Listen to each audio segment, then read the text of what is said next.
Okay, start off, want to send our condolences from our program to Virginia. The tragic, horrific situation that they're going through, and thoughts and prayers are with them and their program, and just it's awful. I don't know what more you can say, and we are thinking about them. Also, we lost a fan at our game on Saturday. Had a heart attack at the game, I guess, was the situation, and passed away. And so, again, just things that you hate to hear about, but thoughts and prayers to the family as well of our fan that passed away. So, starting off with that, getting into less important things, football. Good game by our players on Saturday night. Slow start, but doesn't really matter. You judge everything as in its entirety, as I said over and over. And we ended up scoring 6 of our last 7 drives, touchdowns on 6 of our last 7 drives offensively. Don't count the last drive, which is 2 plays and end of game. But the 7 drives previous to that, we, like I said, scored 6 times. Defense, start to finish, lights out. Played terrific. Did give up 1 score early in the game, but that was it. And held them under 200 yards and less than 10 first downs and 20 yards or so rushing. I mean, just a dominating performance by our defense, and they've really strung together some good stuff in the last 4, 8, 10 quarters or so. So that's or maybe more. I couldn't tell you, but it's been good. Special teams did some good things there. Thought it wasn't a fake punt, but the built-in keep by our punter when he saw the look that warranted that. Did a nice job making that decision. 4th down in general was good to us, particularly in the first half. We didn't have any 4th downs in the second half. No, didn't get to 4th down. And so in the first half we had 6 4th downs and converted on 4 of them. The other 2 we punted. And so that was a big positive as well, in order, allowing us to keep the football and keep drives alive. So that was another very big positive from the game. Obviously, game this week has implications, conference implications, as does every game. You say this is a big game, they're all big. If you lose one prior to this, and this game doesn't matter. So every game is important. It's going to be a tough environment, Autzen Stadium. That's just it's a difficult place to play, one of the loudest places in the country, and so we've got to handle the crucible that is Autzen Stadium. I mean, that's just what it is. And they're playing. They've played good football this year. Lost their first game, obviously, to Georgia, and their last game. But in between, they've been playing lights out, and they didn't play poorly against Washington either. Washington just played exceptionally well and won the game. Oregon's terrific on offense, leading the league in total offense. First or second in points, just first or second in first downs. I mean, they're doing a lot of really good things. Second, I think, in running the football. Them and UCLA are 1 and 2. So we got our work cut out for us, and our hands full on defense to try to slow that down. And so we'll work hard this week. Have hopefully a great Monday through Friday preparation, and then let it rip on Saturday. We'll see what happens. Questions? Last year you talked a lot about wanting to be in those big game moments.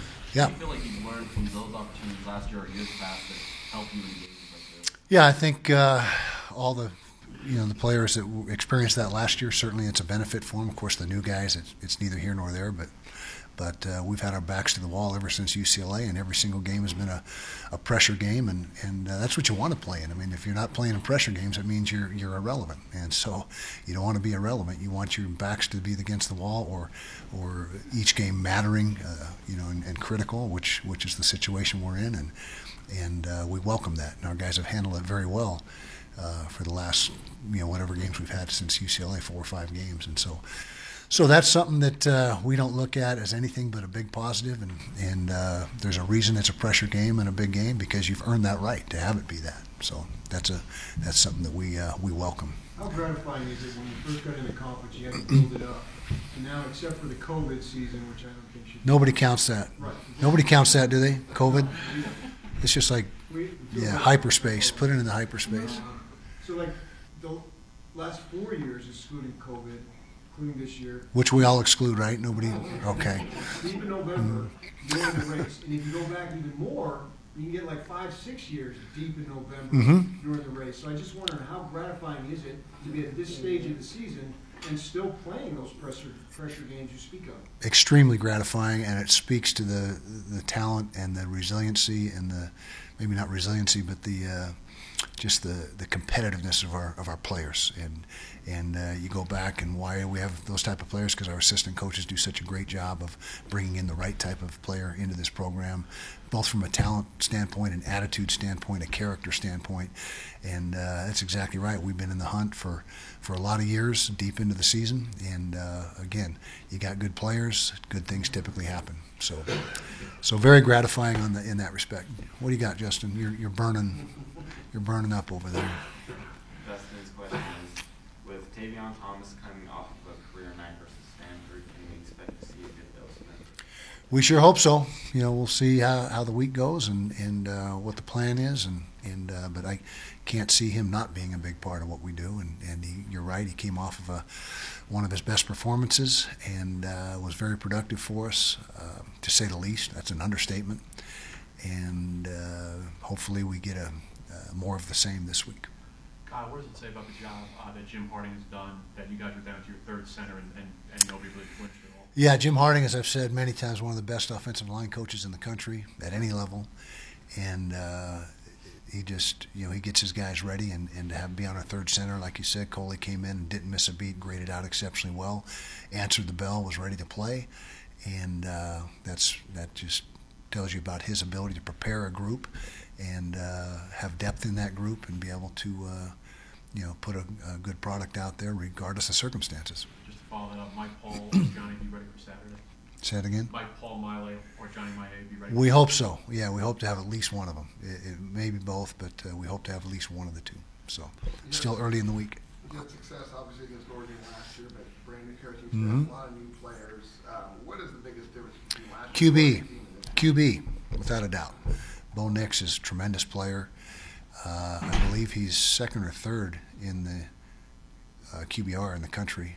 By the way, we have five Pac-12 quarterbacks in the top 12 of QBR, which speaks to the level of the quarterback in this conference and how many good players there are.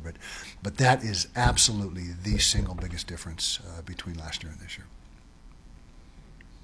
Is a team like Oregon more or less dangerous coming off a win, or what happened with them last week? Does it affect what they do against you? Yeah, I think there's arguments for both sides. If they would have won, then they got all kinds of momentum going, riding a 9-game win streak or whatever the case may be, feeling really good and confident.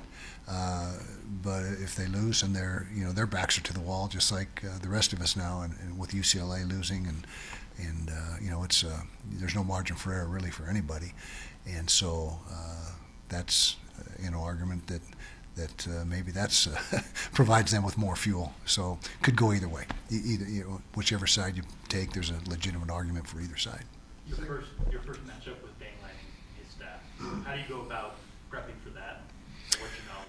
Just like we've done every week, you watch the film. The film doesn't lie. That's what tells you what you need to know and what you have to defend or what you have to attack and how they're going to attack you.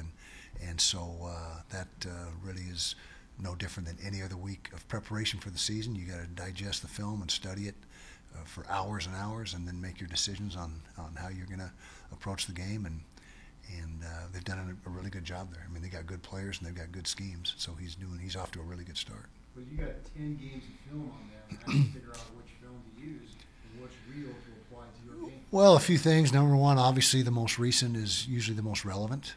Not always, but mostly.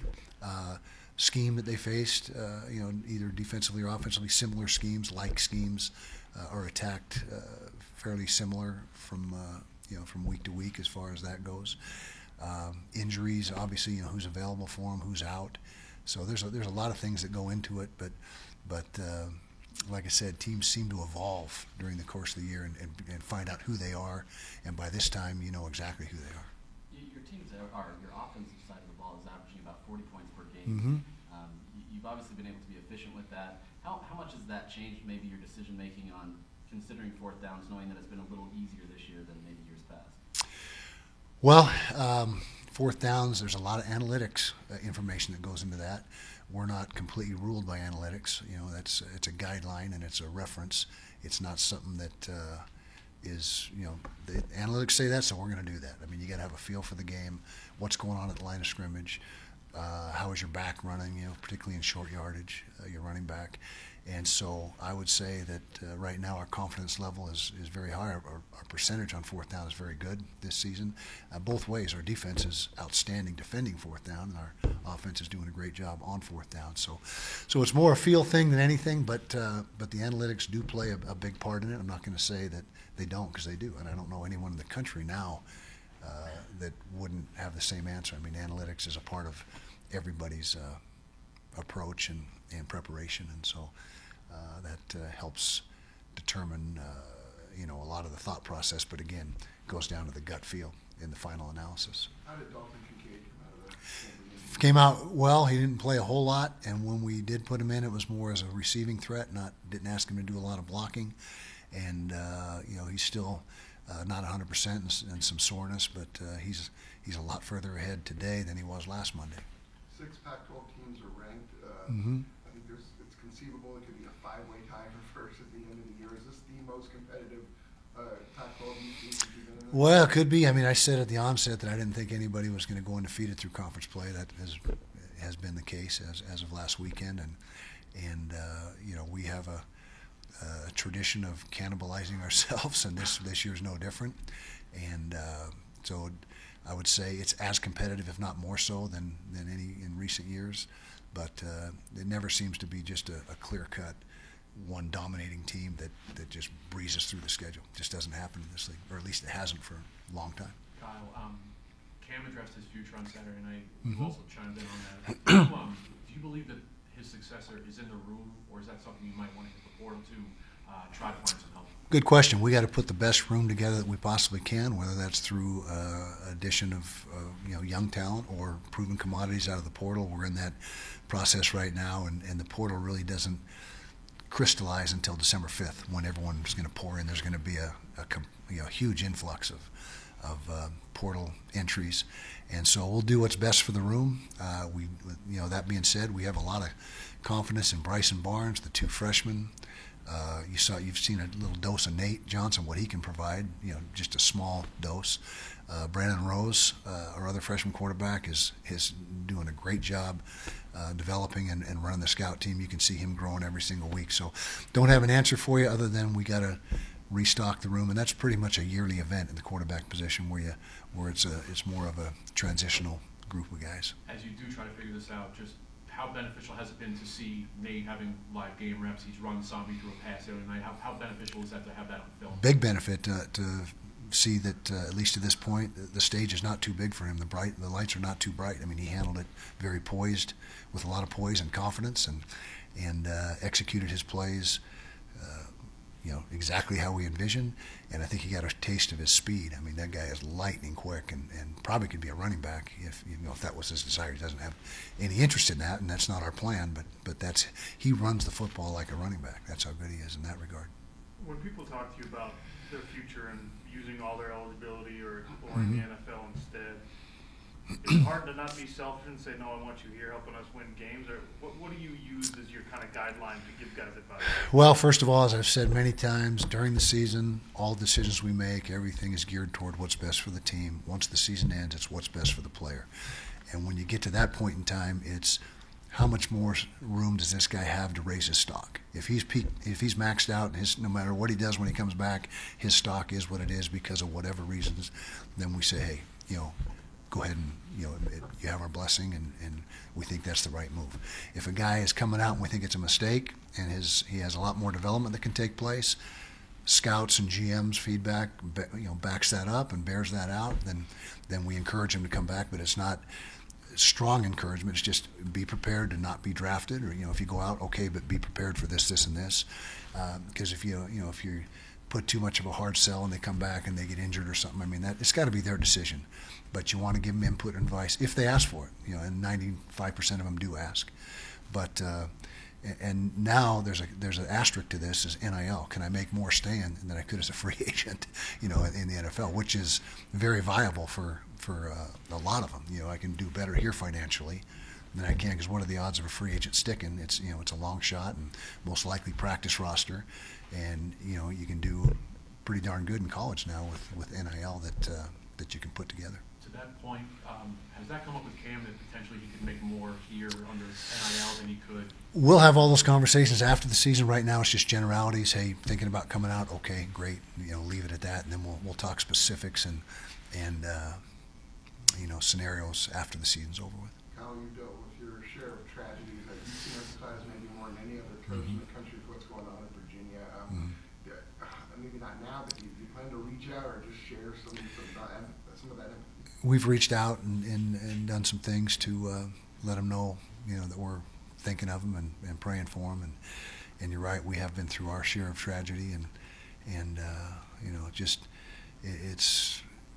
it's just horrific. And they had to have 3 players. I mean, I can't even, what they're going through is difficult. And then of course, who the apparent gunman was. I mean, it's you couldn't think of a worse situation. So, but yeah, we've reached out and let them know. To get back to something less important, as you said earlier, for football. For people who look at the defense and say, the numbers against UCLA at the start of USC game, and then the defense has played better. Some people would say, well, that's the quality of competition. What do you see from your defense that gives you confidence that they're improving and it's not just the opponent? The way we're tackling, the amount of unforced errors, I guess you could say mental mistakes are way down. Fundamentals and techniques are getting better. And so just the overall, the way that we're functioning as a defense, and we've played some really good offenses since. Washington State's a really good offense, but absolutely, does the level of offense that you're playing have play into it? No question. I mean, that's ridiculous to think otherwise. But like I said, it seems like we had a lot of inexperienced players on defense that haven't played a lot of football for us, that have gotten better through the course of the season. That's probably, if you were to say what's the one biggest thing, it's the way that our guys that have come of age, I guess you could say, through the course of the season. Any other questions? Thank you, guys.